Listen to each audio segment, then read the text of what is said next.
The day I realized my silence had power was the day nobody knew my name in a company that depended on my work. I wasn't on the employee chart, I didn't have a company profile, and my face never appeared in team photos.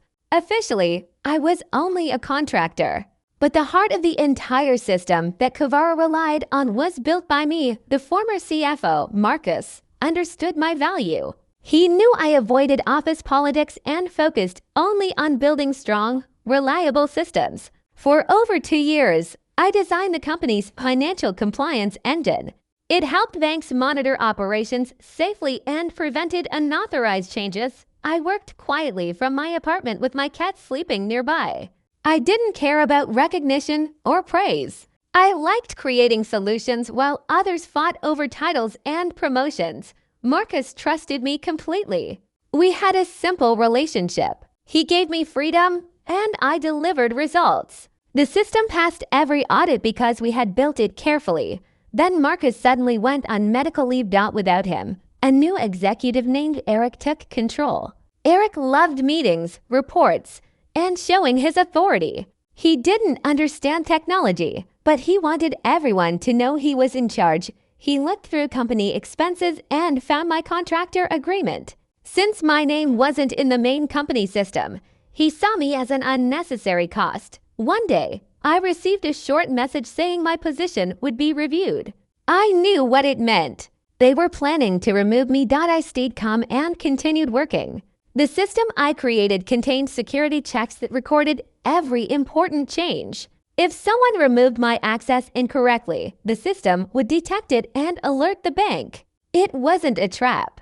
It was simply proper security. Soon Eric called me into his office. He proudly explained that my contract was ending because my role wasn't officially documented. He ordered me to delete all company files and remove everything from my computer.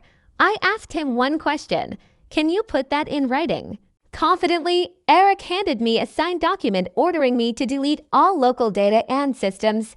I quietly accepted the paper, left the office, went home, and followed his instructions exactly. I deleted every file, backup, and document from my personal computer. However, Eric made one mistake. He believed my computer was the system. He didn't understand that the real protection was built inside the software itself. When my credentials disappeared without the proper process, the compliance system triggered warnings. The bank detected the unusual activity and froze Kuvara's $18.5 million credit line. Until an investigation could be completed, Eric had no idea. He spent the day celebrating his decision while the company entered a crisis. The bank contacted legal and discovered there was no proper offboarding process, no transfer of responsibilities, and no approval for removing my access. Then Marcus returned. After reading the reports, he immediately asked, why was Julie's credential removed without proper authorization? Nobody had an answer. Eric tried to defend himself by saying I was just a contractor. But Marcus explained that I was the original architect of the entire compliance system.